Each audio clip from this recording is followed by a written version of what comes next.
आज जो है हम मुंबई की उस शख्सियत से मिलेंगे जो किसी तारुफ की मोहताज नहीं, इस बुनियाद के ऊपर कि इन्होंने इंसानियत के लिए वो काम किया, वो खिदमत की है कि वाकई में इनको सराहना चाहिए।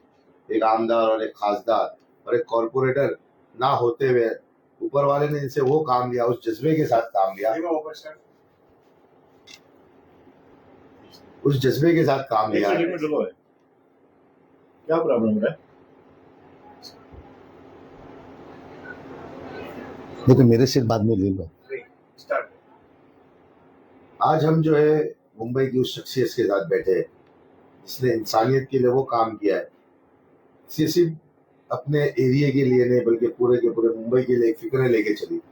जो आमदार, खासदार और एक नगर सेवक की जिम्मेदारी होती है, उन चीज़ों को आज कमलाकर शनाय साहब ने मुंबईकर को बताया है कि अगर एक इंसान जो है अगर किसी चीज़ को ठान ले इंसानियत के लिए, उन गरीबों के लिए जिनके ऊपर जो है कहीं ना कहीं जुल्म और ज्यादती होती है, ऐसे बहुत से काम ऊपर वाले इनसे ले रहा है।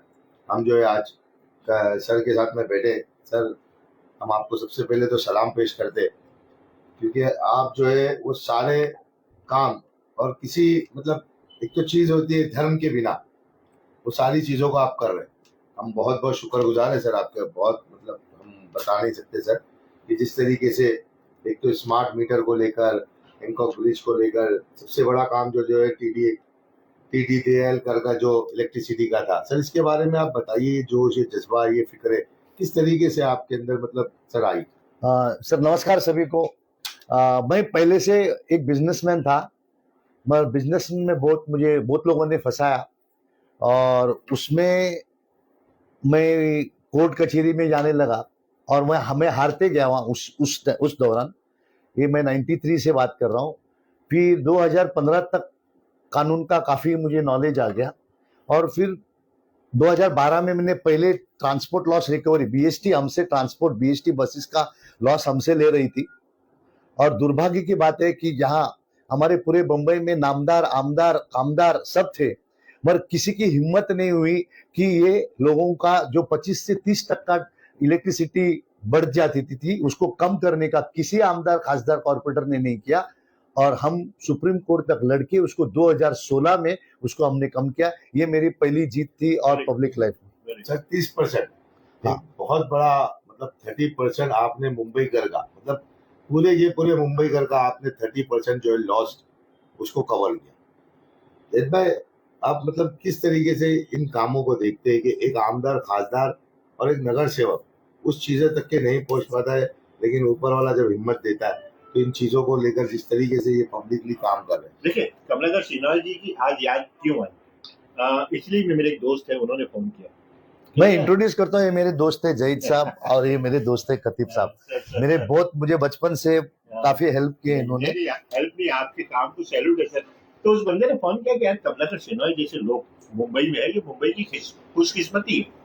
सबसे पहले स्मार्ट मीटर पे जो इन्होंने काम किया, देखिए लोग जागरूक कब हुए, यहाँ के लोग हिम्मत नहीं जुटा पाते। सर ने क्या किया कि उस मीटर को जिस वक्त वो लगाया जाता था गैर कानूनी तरीके से स्पॉट पे पहुंचकर रुकवाना करना। देखो पॉलिटिशियंस क्या करते हैं, हाउस में वो लेटर देते हैं, अब मेज सब दबाते हैं, सर ये स्मार्ट मीटर होना चाहिए। असेंबली इलेक्शन से पहले आपको याद होगा लोगों ने स्मार्ट मीटर को बैन करने के लिए बहुत वाहवाह कमाई, लेकिन कर नहीं कुछ पाए। जो कुछ किया इन्होंने किया। तो सर वो सक्सेस आपको कैसे मिला स्मार्ट मीटर पे? पहली बात यह है सर कि मैं दुनिया को दिखाने के लिए काम नहीं करता हूँ। अगर दुनिया को दिखाना है तो मैं एक हाथ बार एक खत लिख लूंगा, एक हाथ बार कुछ बातें कर लूंगा, एक हाथ मीटर छोड़ दूंगा, तो बस मैंने किया, ऐसा होता है। मैं जब कोई चीज को पकड़ता हूं तो उसके जड़ तक जाता हूं और जड़ तक जाने के लिए मुझे बहुत स्टडी करना पड़ता है, मुझे कानूनी तौर से स्टडी करना पड़ता है। आपको अगर गवर्नमेंट को मात देनी है, गलत पॉलिसीज को, मैं गवर्नमेंट को मात नहीं दे रहा हूं, गवर्नमेंट के गलत पॉलिसीज को मात की बात कर रहा हूं। और चाहे कोई भी गवर्नमेंट हो, मुझे कोई भी पार्टी से कोई लेना देना नहीं है। मेरी लेना देना मुंबई, महाराष्ट्र और इस देश से, मुझे कोई पॉलिटिकल पार्टी, कोई पॉलिटिशियन से, सबसे मेरी दोस्ती है, मगर मेरा वास्ता कुछ भी नहीं है। तो यहाँ क्या होता है कि हम जो आमदार, खासदार, कॉर्पोरेट होते हैं, उनका खुद का इंटरेस्ट होता है, अपनी पार्टी का इंटरेस्ट होता है। फिर आप तो देखते हैं कि हमारे कॉर्पोरेटर, आमदार, खासदार पैर में चप्पल नहीं रहती है, चाल में रहते थे और अचानक वो बड़े बड़े बंगलों में और दुकानों में रहते हैं, सैकड़ों करोड़ के, हजारों करोड़ के, कितने हैं हाँ, हजारों करोड़ के भी मालिक है। तो वो सब कैसा होता है? और मेरे बाप दादा की इतनी बड़ी पूंजी है। सर एक सवाल मैं पूछता हूँ, स्मार्ट मीटर क्यों नहीं? स्मार्ट मीटर ये हम पे धोखा है। स्मार्ट मीटर हम पे इसलिए धोखा है क्योंकि पहली बात यह है कि आप सभी को याद से सोचिए, ये किसकी बाप की हिम्मत नहीं होगी आपके यहाँ स्मार्ट मीटर लगाने की। ये चैलेंज देता हूं वेरी गुड कि section 171 electricity act, 171 electricity act, 171 electricity act का जो सेक्शन है वो आप सिर्फ याद रखिए। उसमें ये कहा गया है कि आपको इंडिविजुअल कंज्यूमर को नोटिस देनी है, आपका सिग्नेचर लेना है, और मीटर बदली करने के टाइम पे आप वहां खड़े होने चाहिए। और वो आपको जब नोटिस देते हैं तो वहां कौन से दिन आएंगे, कौन से टाइम पे आएंगे, वो आपको देना चाहिए। मिसाल के तौर पे मैं आपको ये सेक्शन 171 दिखाता हूं। बेटा नजदीक आ जा। तुमने ये सेक्शन 171 है। ये देखिए, दिखा 171, ये इतना। ये सेक्शन 171 है इलेक्ट्रिसिटी एक्ट का। इधर आ, ये इलेक्ट्रिसिटी एक्ट है। और दूसरा बात है सप्लाई एंड इंस्टॉलेशन का जो प्रोग्राम है, उसमें कहते हैं ये जरा ये इधर मैं उसमें कहते हैं इंस्टॉलेशन और replacement of the meter shall be done by distribution licensee engineer in the presence of the consumer and is authorised representative. Sir इसके अलावा आपने बहुत काम किया है। ब्यूटिफिकेशन की जो बात होती है उस पर बहुत से नुक्ते हैं, हमेशा आपने उस पर ऐतराज किया है, तो वो क्या है? ब्यूटिफिकेशन ये हमारे आमदार खासदार कॉर्पोरेटर का हमको धोखा देने का, देश के साथ गद्दारी करने का है। ये लोगों को परमिशन नहीं है, ट्रैफिक की परमिशन नहीं है। आप ये ध्यान में रखिए, सर्कुलर 14/12/99, सर्कुलर 14/12/99 के हिसाब से और सेक्शन 431 इंडियन पेनल कोड, ये दो चीज याद रखिए। रास्ते पे, फुटपाथ पे और ट्रैफिक आइलैंड पे कोई भी आदमी कुछ भी स्ट्रक्चर या टेम्पररी या परमानेंट स्ट्रक्चर्स नहीं कर सकते हैं। और यही कानून हमारे खुद के आमदार खासदार कॉर्पोरेटर तोड़ रहे हैं। और इसलिए अब मैंने मजिस्ट्रेट कोड 64 में मैंने दावा किया है कि ये जो municipal commissioner, additional municipal commissioner और ये जो हमारे पे राज्य करते हैं, हमसे पगार लेके हमसे जो धोखा करते हैं, उनके खिलाफ में मजिस्ट्रेट कोर्ट में कंप्लेंट फाइल की। सर जिस तरीके से इस चीजों के साथ में आपने बेसिक लोगों की जो जरूरत है, जैसे इलेक्ट्रिसिटी मीटर है, सारी चीजें, ये हाउसिंग के ताल्लुक से सर, जिस तरीके से महाड़ा का 3 लाख करोड़ का तकरीबन एक स्कैम कहे आप, और आप कोर्ट में उसको, मतलब वो किस नजरिए से आपको सर वो चीजें समझ में आई? आपको हमारे यहाँ जूने बिल्डिंग है, उसको रिपेयर करने की वो टेनेंट्स में ताकत नहीं थी, सेस प्रॉपर्टी, तो उनके लिए गवर्नमेंट ने DCR 33(7) करके लाया। उसका मकसद ये था कि बिल्डिंग तोड़ा जाए, उसके ऊपर जितना FSI है उसके 50% का प्रॉफिट बिल्डर को दिया जाए और बाकी सब PAP करके भाड़ा को दिया जाए। मगर हमारे गद्दार आमदार खासदार कॉर्पोरेटर और IAS ऑफिसर्स, ये तीनों चारों लोग गद्दार लोग हैं, क्योंकि ये कानून बनाया था PAP करके, जिसको घर नहीं है अफोर्डेबल हाउसिंग होगा, जिसके बिल्डिंग टूटी हुए है उनको होगा, जिसकी बिल्डिंग रास्ते में गई है उनको होगा। ऐसे लोगों को इन्होंने, यानी ये गद्दार आमदार खासदार कॉर्पोरेटर और IAS ऑफिसर्स है, इन्होंने जमीन पे लाके छोड़ दिया है और बिल्डर को उन्होंने वापस दिया, बिल्डर ने वापस किया ही नहीं। इसीलिए मुझे हाई कोर्ट में रिट फाइल करनी पड़ी।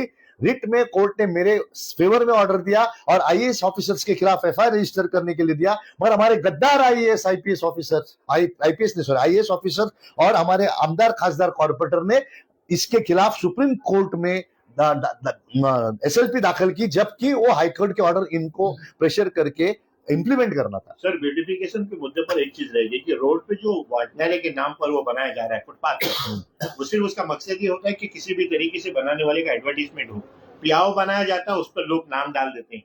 तो ये सब चीज कैसी है? बैनर लगाए जाते हैं। पहली बात यह है कि मुझे बहुत दुख के साथ करना पड़ता है कि हमारे आमदार खासदार कॉर्पोरेटर और काउंसिलर ये हमारे नौकर है, और नौकर होने के बावजूद और नौकर भी नहीं, ये सेवेदार है, सेवेदार, इनको नगर सेवक बोलते हैं। सेवा यानी कि ये फुकट में काम करना मांगता है, मगर निर्लज लोग है, पगार लेते हैं। निर्लज सेवा करने को आते हैं और पगार लेते हैं। उतने में उनका पेट नहीं भरा तो पेंशन चालू कर दिया, उतने में इनका पेट नहीं भरा तो पुलिस का पेंशन बंद कर दिया, बीएसटी को 5,000 का पेंशन है। ये लोग अपने पेट भरने के लिए पूरे समाज के पेट को काट देते हैं।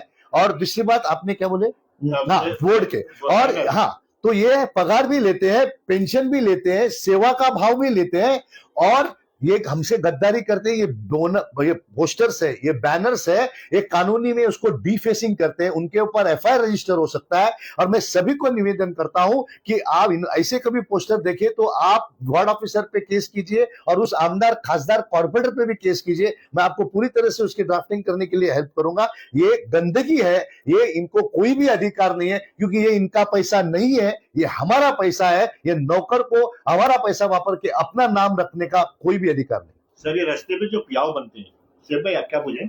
सर, ये जो आपने एक चीज कही कि वो बहुत अच्छी बात थी आपका, मैंने सुना था बीच में कि प्याव जो है, पीने का पानी जो है, वो एक इंसान के लिए, इंसानियत के लिए इनको जो बनाते हैं, ये अपनी एडवर्टाइजिंग के लिए इसको इस्तेमाल करते हैं। बीच रोड पे बन रहे हैं, बीच रोड मैं पे। बीच रोड पे ग्रेनाइट लगाए हुए हैं, ग्रेनाइट। 25, 30 लाख रुपए का फंड इस्तेमाल हो रहा है।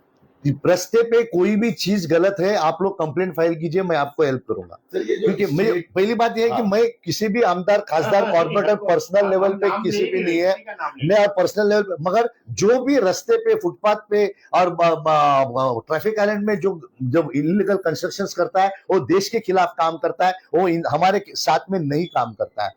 आप दूसरे क्या दूसरा मैं बोल रहा था कि 50,000 करोड़ का स्टेट बीएमसी, ये असल में इतना बड़ा स्कैम है सर। तो क्या स्टेट गवर्नमेंट जो है हमारी, या जो लॉबी है काम करने की, जो डिपार्टमेंटल है, उसके नजर में ये चीजें नहीं आती? स्टेट डिपार्टमेंट बीएमसी के जो प्लॉट्स होते हैं उसमें रीडेवलपमेंट होता है और उसमें पीएपी निकलते हैं। हम हमारे जो माड़ा के जैसे पीएपी निकलते हैं, वैसे इसमें से पीएपी निकलते हैं।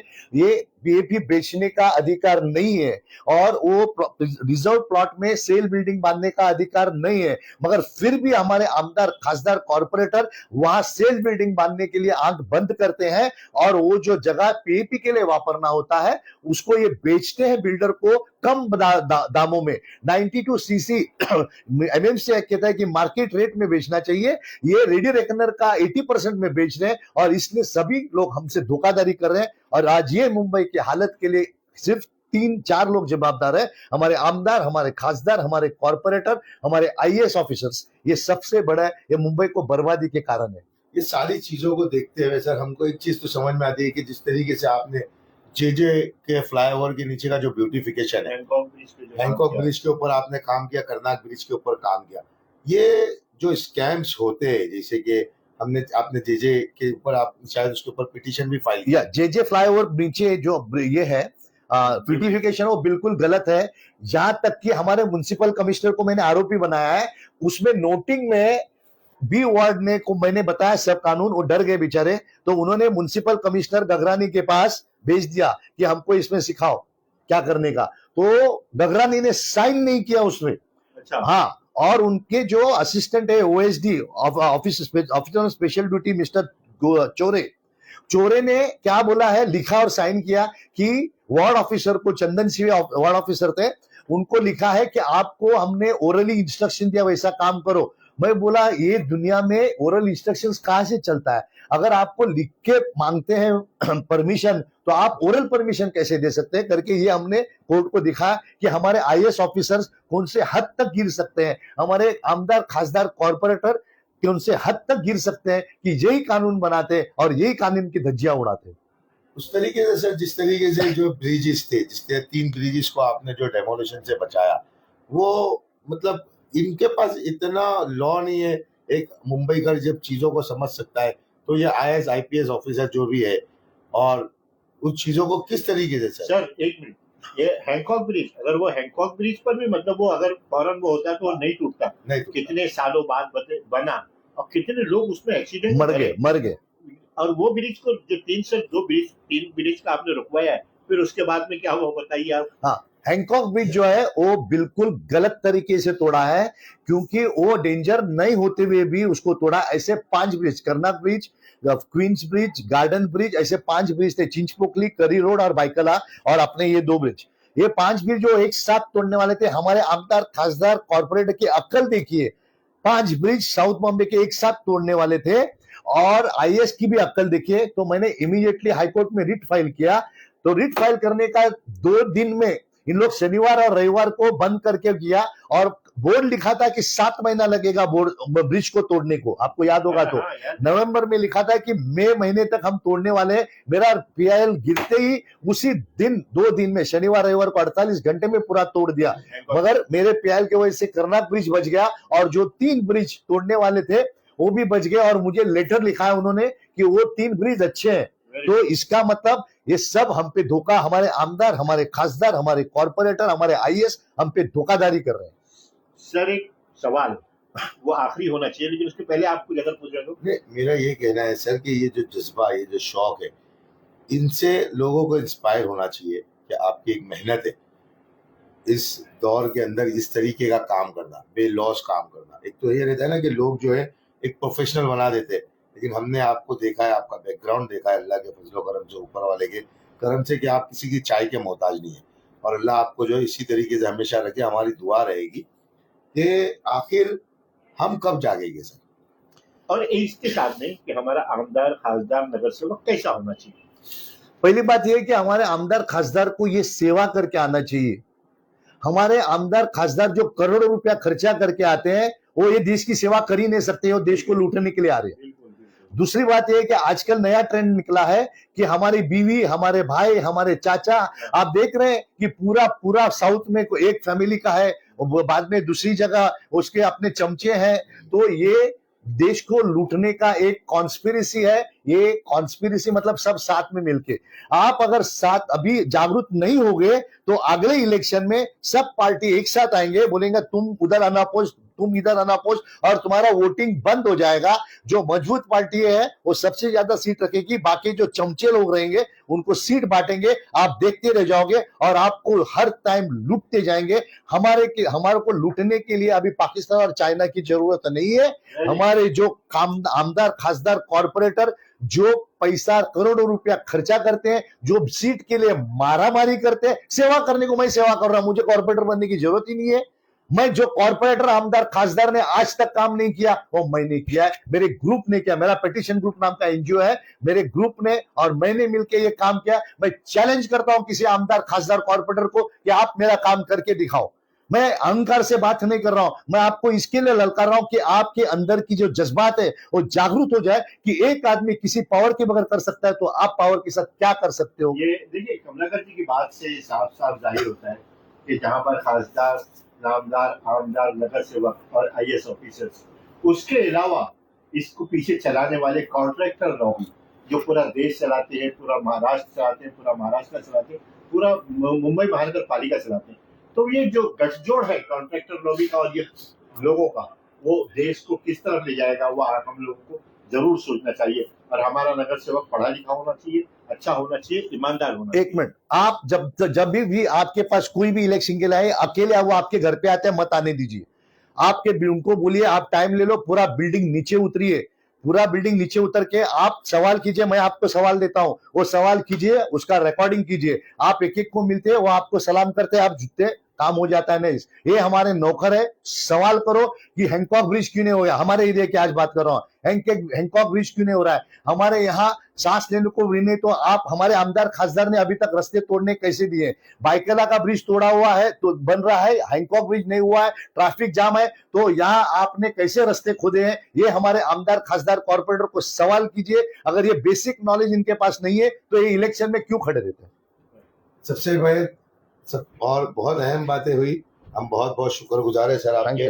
आप सबका प्यार से हो गया। और मैं विनती करता हूं कि आपकी अगर जज्बात मजबूत है, आप ईमानदार है, तो दुनिया की कोई ताकत आपको रोक नहीं सकती है। इतना कहता हूं। आपको ये बता दो, ये मेरे होटल तोड़ी थी, जब नया नया था, ये होटल तोड़ी थी, मैंने वापस बना के लिया। मेरे पे 8 एट्रोसिटी केसेस है, 7 डिफॉर्मेशन केसेस है, सबको पूरा पढ़ के मैं खड़ा हूं। एक ही हिसाब से ऊपर वाले पे भरोसा और सच्चाई पे भरोसा। एक बात, आखिरी बात से प्रदीप साहब ने कही कि हम लोग जो आवाज उठा रहे हैं वो कमलाकर शेनॉय जी को देखकर उठा रहे हैं। बोलने का जो जज्बा है, सवाल करने का जो जज्बा हमको कमलाकर जी से मिला है, वो यकीनन काबिल तारीफ है। और Thank you. आप लोग भी जो है Yes. इस मुल्क में रहते हैं, हमको इस मुल्क से बाहर नहीं जाना है, हमको इस मुल्क में रहना। आज अगर हम नहीं सोचेंगे, हमारी आने वाली नस्लें बर्बाद हो जाएगी।